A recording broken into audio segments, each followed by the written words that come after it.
that. And so the first question that I have was to a video that I did on MIDI controllers. And this is basically how to set up and record MIDI. So the first thing that you have to set up in FL Studio is your MIDI controllers. And as you've seen in my other videos in my channel, you will see that I've recently bought the Arturia Keylab 61. I also have that keyboard there, which is M Audio Keystation 61. I had to look it up, and it's somewhere around there. That's the name, and that's why I had to look it up. And I also have this one here, which is the what's the name of that one?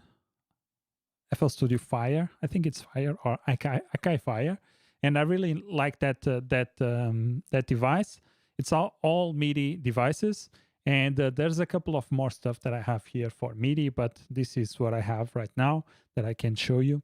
And my Keylab 61, so the first thing that you have to do is plug it in. And usually it's plug and play, so you don't have to install anything. And you have to go here to Options. Oops, let me switch to FL Studio. You have to go here to Options, MIDI Settings.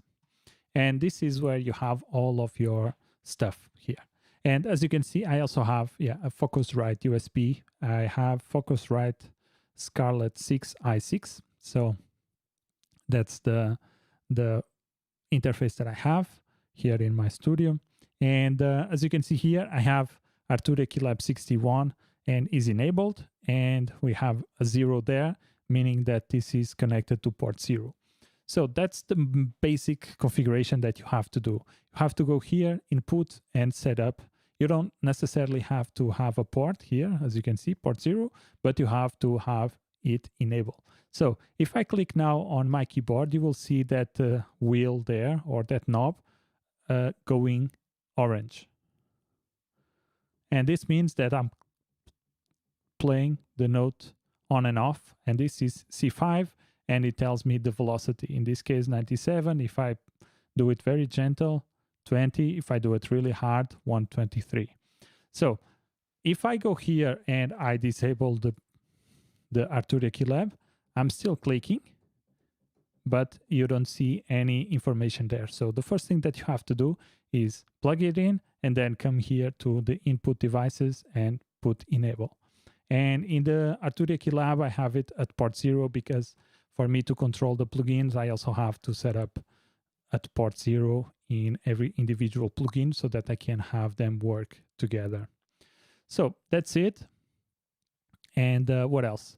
After you have those configurations, you might also want to have this here set up in the same port, but it's not necessarily. So you can just have it like that at 0 and it will work fine. And even if I click now, you see that we still get some MIDI notes.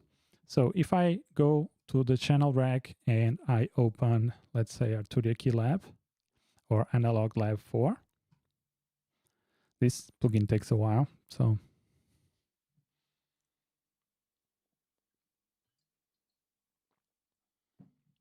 I might need a new computer to make it faster. But yeah, this is the plugin. So if I play something, you see that I have the note there also, and it's playing for this plugin. So if I change the plugin, it gives me something different.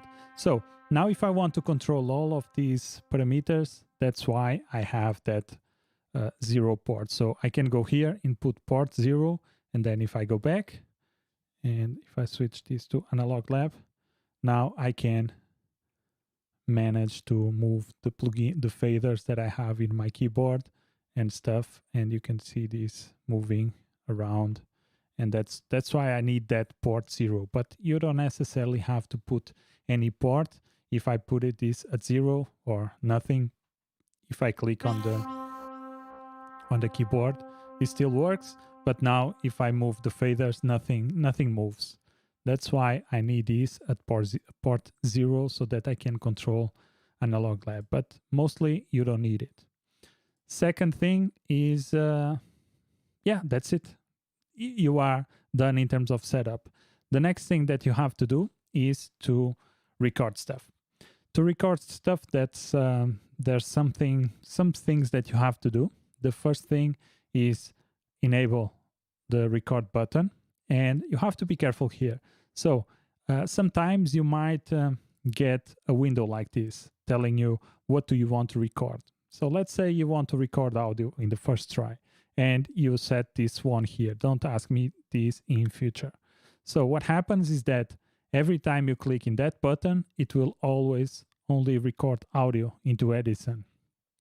And if you want to play keyboard and if you want to record MIDI, you have to go and do notes and automation. So if you have this, don't ask me this in the future.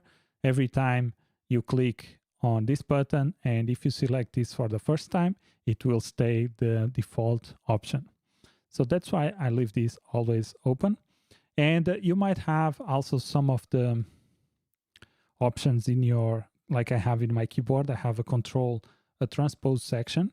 And if I click on record, you see that automatically enabled the record button, but I didn't ask it for the plugin to, or it didn't prompt me that dialogue asking me what I wanted to do in the recordings.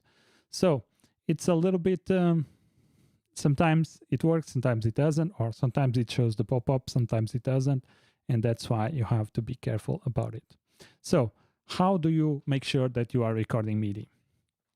You can go here to the record button, right click, and you will see that there's these options like automation, notes, audio, and clips. So you can always select some of this stuff. And let's say you want to record notes or just notes. Let's tick off automation and let's just have notes recording. And you also can record audio and clips. So if I now play something, let's do play now.